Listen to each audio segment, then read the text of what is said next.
Chapter 7. It took a while for Dr. Glad to arrive on the scene. Millie was hovering over Gorge with concern. He was still unconscious, his heart rate extremely low. The girl, Penny, was taken away by what everybody assumed to be the medical staff. Other than Gorge, everyone else on the team seemed fine. "There's no sense in worrying about Gorge," Sly said, trying to reassure Millie. "How's your leg doing? That seemed like a nasty hit." Omar helped her remove the blade. There was a nasty wound, but the bleeding had stopped almost instantly as the weapon was removed. Her leg was just numb, but still functionable. She sighed. "It's fine," she replied without breaking her gaze from Gorge. "What happened this time?" Kristen asked as she approached them. "Where were you?" Sly asked curiously. "I saw some of your squad here." "I wanted to make sure my side was eliminated. Pushed them to the literal corner. Didn't need my entire squad to finish the job, so I sent some here," Kristen explained as she looked down at Gorge. Sly explained what happened. "At least you didn't mess this up," she told Sly in what was probably an attempt to lighten the mood. It didn't work. Then the one and only Dr. Glad showed up. "At least the damage isn't nearly as bad as last time. Eh, gentlemen?" He got silence as a response, so he just got to work. "Anyone from Team 4? Your leader is fine, so you can just get out of here. None of you have serious injuries, so head to the medical tent if you have any issues." There was some grumbling, but people started to move out. Millie's eyes never left Gorge. She wasn't taking what Sly said to heart at all. The doctor approached her. "Thank the barons of the land that you didn't top your performance this round," he said with glee. "Although a quick covering of that wound will do the trick." "I'm fine," Millie stated. "He's the one that needs help." She looked Glad dead in the eyes, and there were tears in her eyes. This surprised a decent amount of people. After all, this was a training exercise. No one thought Gorge was in any serious danger.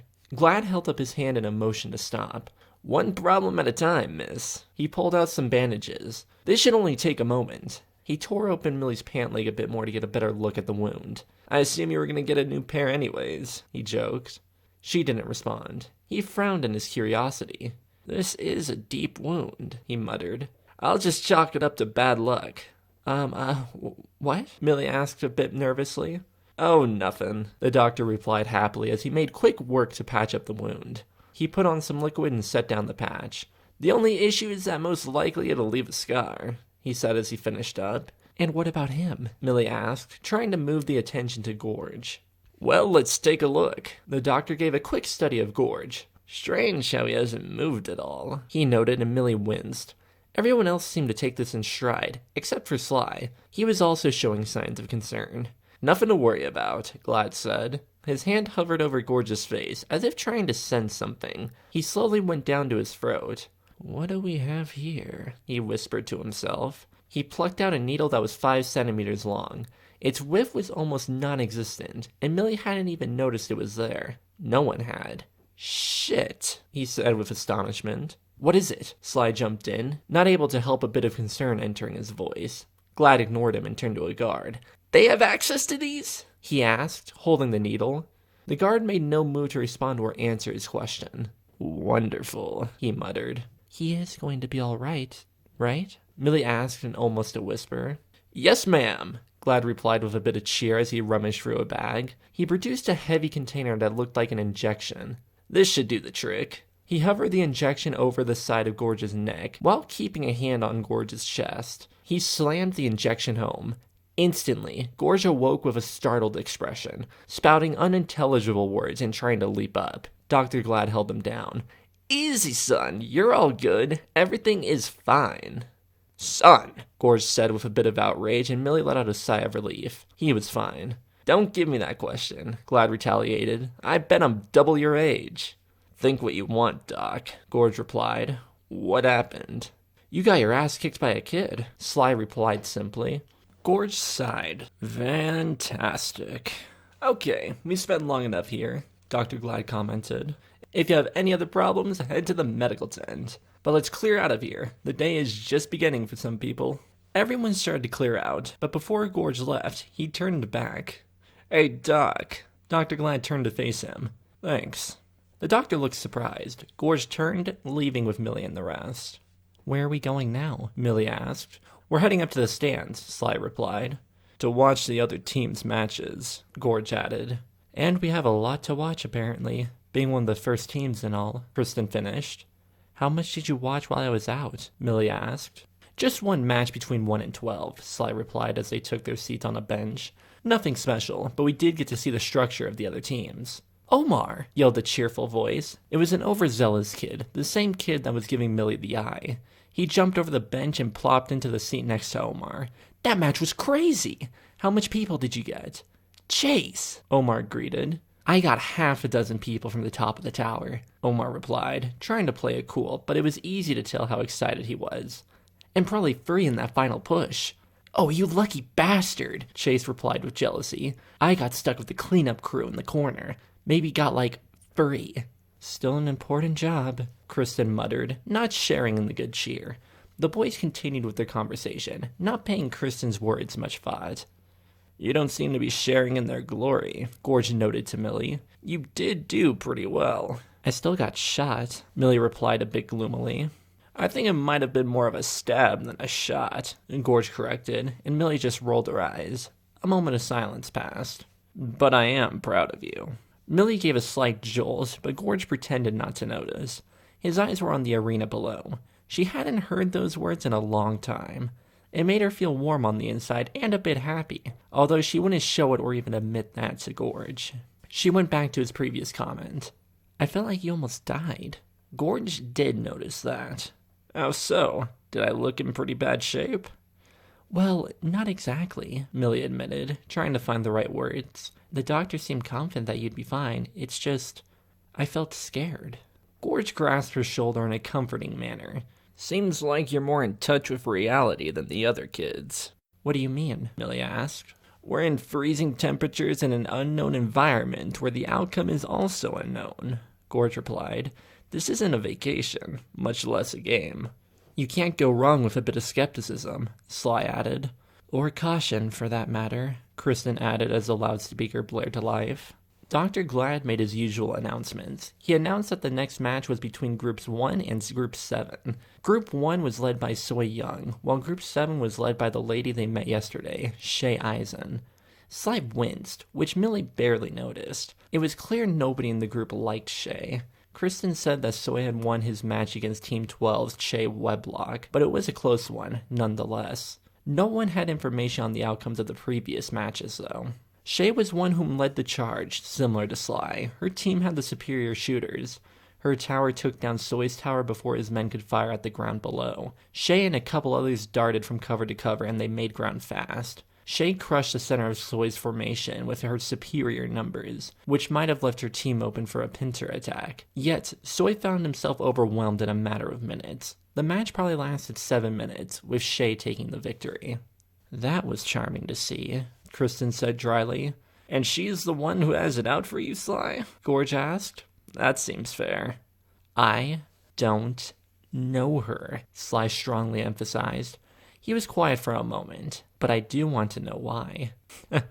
No shit, Gorge replied with a chuckle. You don't think tea and crumpets would work out? We're done with this conversation, Sly said flatly, not in the mood for Gorge's jokes. Only Omar and Chase continued to talk about minor things. Everyone else was quiet for the next 15 minutes until the loudspeakers blazed to life once more. The next match was between Team 8's Hammerburst and Team 12's Chai Weblock. Hammerburst was an overweight tan-skinned man, somewhere in his 40s. His head was bald, which had a large X-shaped scar. He had perfect white teeth that gave off quite the smile. He also wore shades, which didn't give him a good look in the snowy environment. On the other hand, Chai looked to be in her mid-30s, with beige skin. She had long brown hair with cool blue eyes. She definitely had an air of confidence to her. Both teams had a different approach for the match. Weblock moved to her tower with 2 individuals and climbed it. She was going to be leading her team from the top of it. Hammerburst had different ideas. His all-women, one-kid army spread out in all directions in an unorganized fashion. Hammerburst stayed put with a couple of his other teammates. Those teammates looked to be pushing crates together to make some sort of throne. One familiar girl with light purple hair stood by Hammerburst, nodding to whatever he was saying. Isn't that Illis? Millie asked Gorge. Gorge nodded. Looks like it. I still feel bad for the girl, being stuck with that man and all. She seemed like a strong individual when we met her in the showers. Kristen nodded. That may be an understatement, Gorge muttered. The nerve of that guy, Sly said mostly to himself, having them build him a throne in a fight. What's the point in that? Millie was definitely confused by the gesture. Those crates are huge. They would look like an oversized chair, even for that man, Sly pointed out. They had the base of Hammerburst's throne pushed together while the gunfire of battle raged in the distance. Hammerburst barked some orders, and the women started to push some crates up to create an arm and backrest. You've got to be kidding, Sly said in disbelief. That man did something to his team to make them into his slaves, Gorge replied. But why would they listen to him? This seems a bit extreme, Millie noted as she was feeling really uncomfortable with what she was seeing. Fear, Gorge coldly stated, either from him or the guards. We don't know what the guards would do if someone actually killed another, especially a leader, Kristen explained. One of the crates the women were lifting up slipped and fell. Most got out of the way, however, one woman got her leg caught.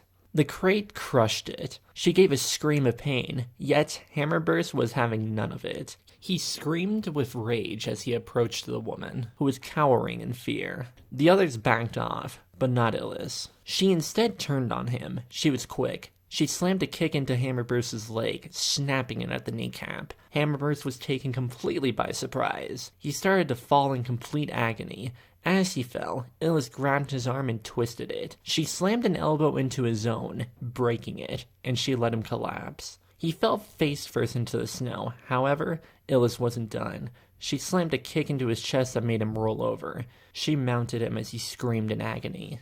Illis dropped an elbow into his open mouth, breaking teeth and possibly his jaw. One good punch broke his nose and shattered his shades.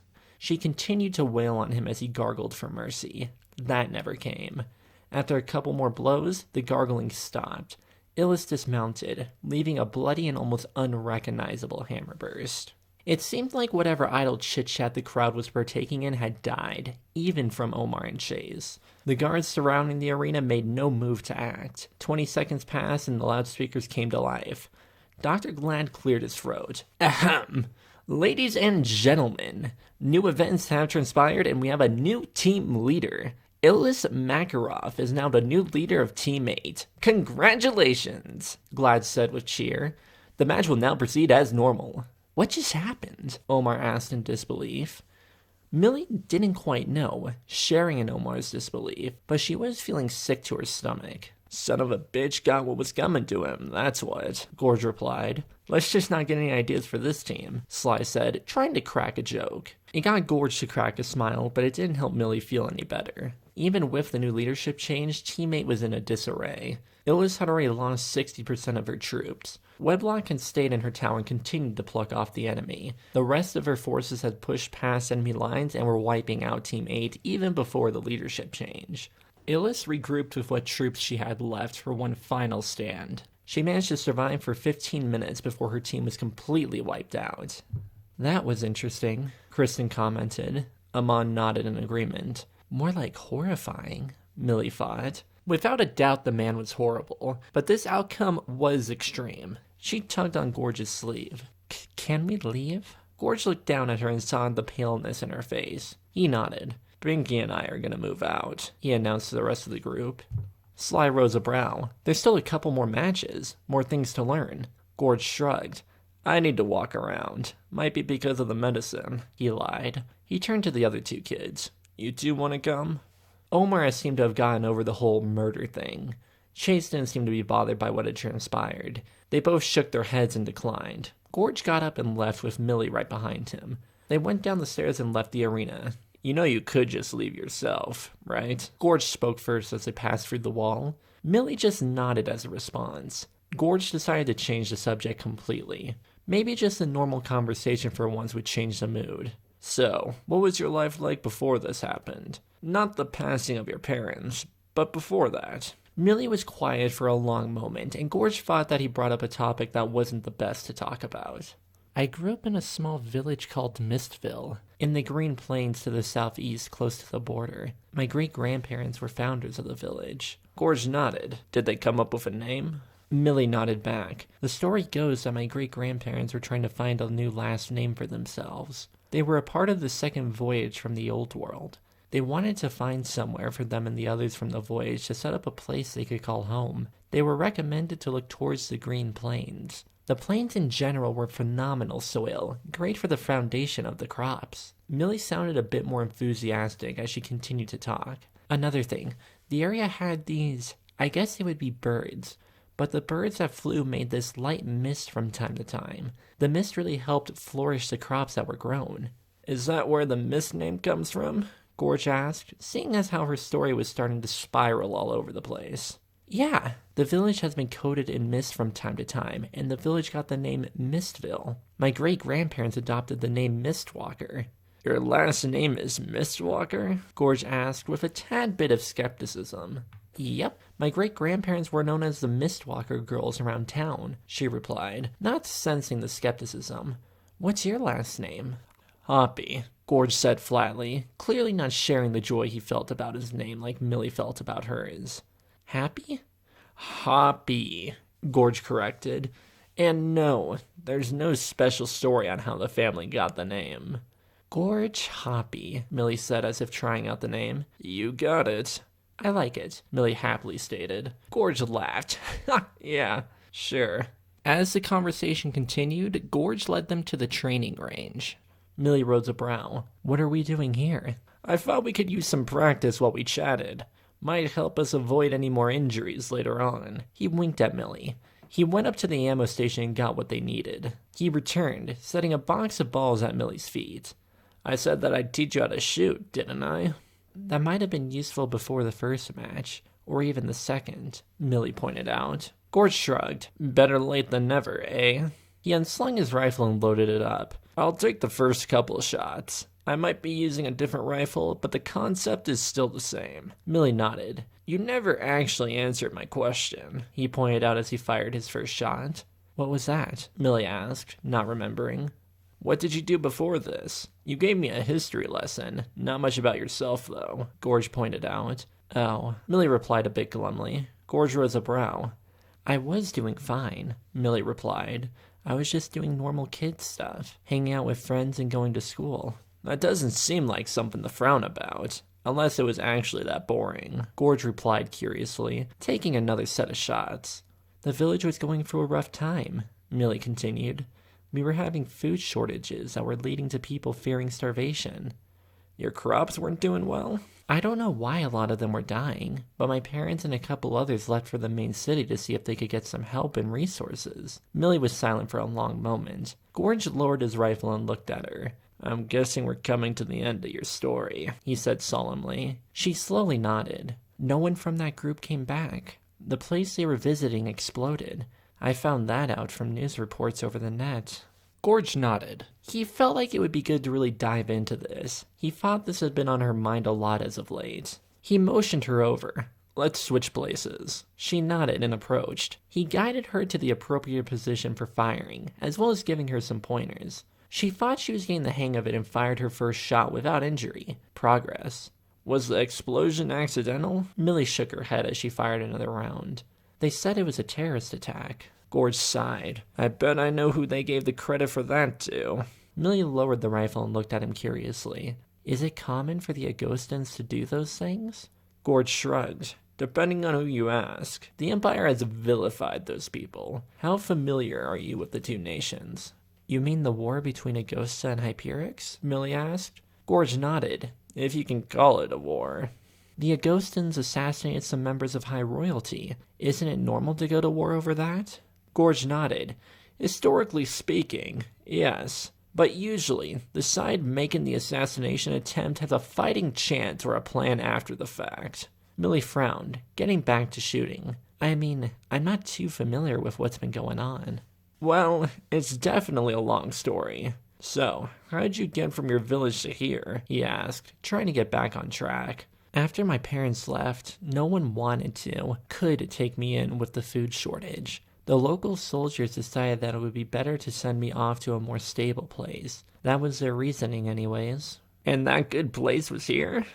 I don't think this is what they had in mind. I knew those soldiers. They're good people. I don't think they knew that this would happen. And they'll probably never know, Gorge said. Probably, Millie agreed sadly. There was a silence between them as Millie fired 2 more shots.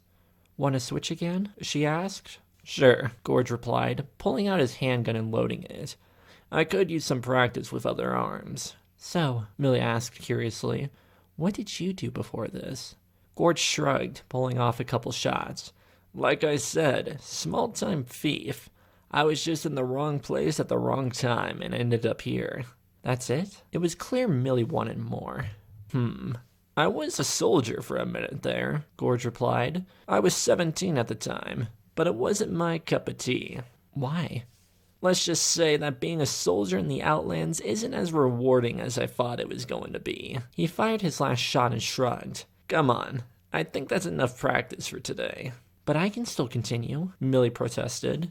Let's not wear this whole training thing out. You got the form down and you're a decent shot, Gorge countered. I think that's good enough for one day. It was still early afternoon by the time Millie and Gorge finished their training session. Gorge thought it would be best to go to the cafeteria for some food, and Millie couldn't disagree with that. The cafeteria only had a couple groups of people in it, but it was pretty much empty.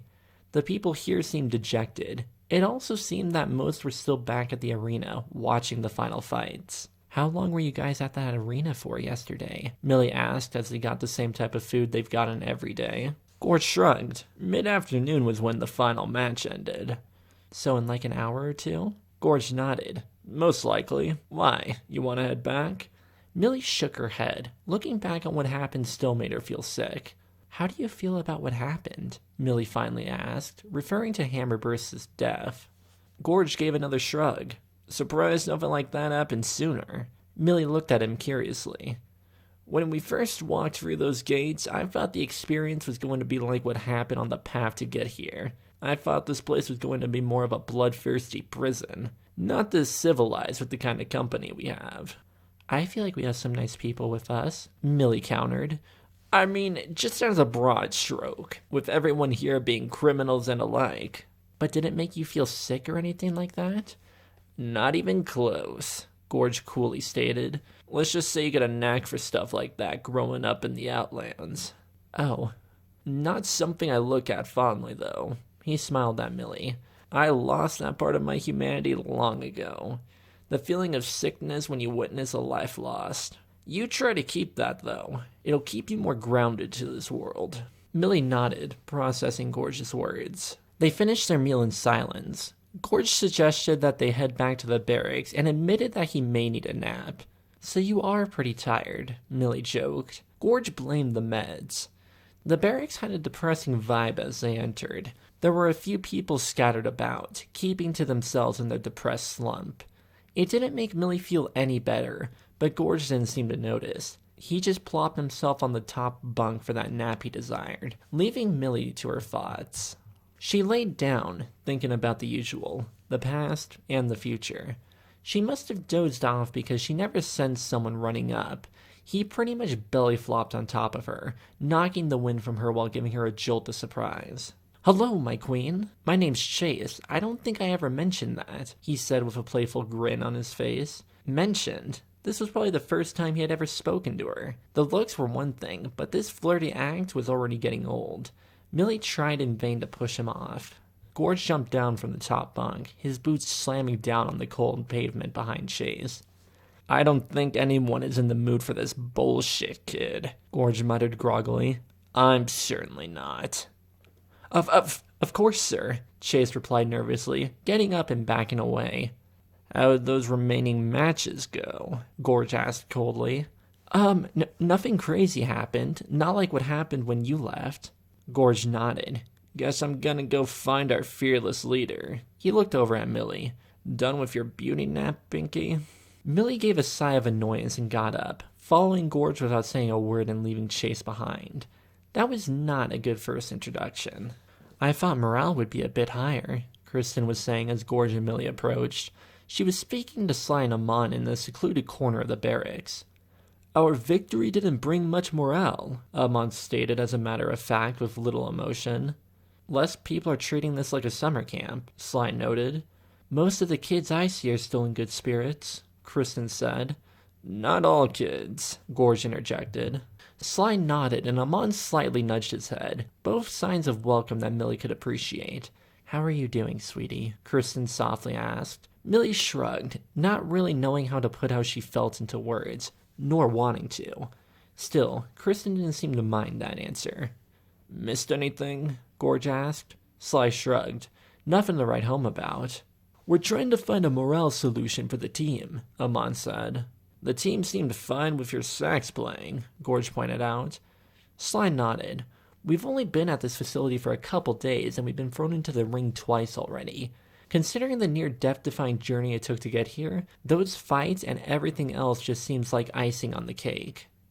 "People are tired, and they're scared," Kristen acknowledged. "If you're not one of those, then you're a fool." "And what do I fall into?" Gorge asked a bit snarkily. "Tired," Kristen said simply. "I'm on the scare boat personally," Sly added. "Tired," Amon chimed in. "I can agree with you on the tired part," Gorge replied. "Both," Millie whispered, and both Gorge and Kristen nodded in understanding. "Don't you think things are proceeding too quickly?" Sly asked after a moment of silence. "We don't get a single day to get adjusted to our surroundings. We just get sent straight into fight after fight. What's the point in continuing to wear us down?" "I think there is a point, Sly," Kristen said with certainty. "You don't think the super soldier group they're trying to create is going to consist of over 100 of us, do you? Those who can't keep up will probably be discharged in some way, shape, or form." Millie gulped nervously. "I don't think this is what Amon had in mind for boosting our hope," she said, looking to Amon for support, not giving up any more thoughts. Sly sighed and nodded. "Whether you're right or wrong, Kristen, it just doesn't really matter at the moment." "Yeah, not really the right talk for the whole boost morale idea," Gorge pointed out. Kristen just gave a small shrug in response, knowing she wasn't going to get much with this conversation. "How's everyone's thoughts on getting something to eat?" Sly suggested. Gorge looked in Millie's direction. Seeing as how she looked indifferent to the idea, he said, "Binky and I have had a bit of a late lunch." Sly clapped his hands together. "Then it's settled." Gorge rose a brow. "Is it now?" Sly matched his questioning eyebrow. "What else are you going to do? Take another nap?" "I might just do that," Gorge replied, liking that idea. Sly turned to Millie. "You?" "I think I'll stay here," she replied, not feeling an appetite. Sly shrugged and left, followed by Amon, Kristen, and a few others that felt like food was a good idea. Omar popped up from behind a bunk. "Is he gone?" Millie frowned. "Yeah, why?" He waved her to follow. "Come on." "Just don't mess up my nap, kids," Gorge muttered as he walked away. Millie followed Omar and they met Chase at what Millie believed to be Sly's bunk. Omar pulled a case from under the bunk. It was Sly's saxophone case. "Is this really a good idea?" Millie asked. "Yeah," Omar replied confidently. "Sly let me play this on the road over to this place." "In the freezing snow?" Millie asked skeptically. "Well, we were under an overhang," Omar replied as he opened the case. "Why wait for him to leave if he'd be fine with this?" "It's more fun that way," Chase cut in. "And besides, he'd be fine with it as long as we clean it," Omar added, taking what looked like a black cloth with a piece of string attached to it. He put the string through the bell of the instrument and flipped it around. The top of the string popped out of the neck of the instrument. Omar grabbed the string and gingerly pulled on it, bringing the black cloth through the instrument as well. He then swabbed the mouthpiece and twisted it onto the saxophone. The whole thing was good to go. "How do you know how to clean that?" Millie asked curiously. Omar shrugged. "I grew up around instruments like this. My dad owned a music shop. He called it a brass shop, I guess, but he taught me how to clean a bunch of instruments," he explained. "Not really how to play them, though," he mumbled in annoyance. He played a couple of notes, and clearly what he said was true. Omar saw the look Millie gave him and said, "Oh, you think you can do better?" He passed her the sax and she gave it a shot. She couldn't make one consistent noise, and Chase just laughed at her. She scowled at him. "That's not how you get on my good side." Chase quickly shut his mouth, but Millie could still tell he was suppressing laughter. Time passed as each of them took turns playing the instrument, making no significant improvements, but still enjoying themselves with hearty laughter mixed in. Sly and the rest returned with what must have been a couple hours later. With the return also came the doom and gloom of everyone's situation. Sly had a gash on his cheek. A couple others had scrapes here and there. "What happened?" Omar exclaimed in more of a curious way, not really sharing the worry Millie felt. Sly shrugged nonchalantly. I guess Shay really doesn't like me. Kristen turned on Sly, fury in her eyes. She slapped him hard, causing him to spit some blood on the ground. Get serious, she spat with rage. She just tried to have you killed. It seemed that Sly was taking this information with a grain of salt, putting on a strong front. I'm guessing you had a memorable meal, Gorge said as he approached, yawning afterwards. Sly nodded. Something like that. Kristen just glared at him. You guys at least dished out more punishment, right? Gorge asked. Snapped an arm or two? Sly nodded again. Something on that line. Something on that line? Kristen said incredulously. Everyone's alive and still standing. I don't see an issue here, Gorge concluded. Millie wasn't too sure about that. On more important business, Sly said. What are you kids doing with my saxophone? He was looking at Chase, who was still holding the instrument. Kristen just shook her head, walking away knowing the conversation was over. Gorge followed, still interested to get more information. Just, practicing? Chase slowly said, trying to find the right words. Well, let's see what that practice pulled off, Sly replied with enthusiasm, but the three kids shook their heads with an emphatic no. None of them wanted to embarrass themselves at the moment. Sly decided to play some tunes instead, and just like that, he brought a bit of life to the barracks. People started to cheer up slightly, and the barracks turned into a party like it had every night before. Millie tried to live in the moment, not worrying about the issues that were set before her, just enjoying the night with her two friends. She didn't know what time it was when she finally made it to her bed. She changed into the other pair of jeans she got, and folded the pair that had the knife hole under the bunk. She knew it was late and was surprised to see Gorge's bed empty. She hadn't seen him all night, but she didn't put much thought into it as she climbed into bed, thinking he was doing adult things or whatever.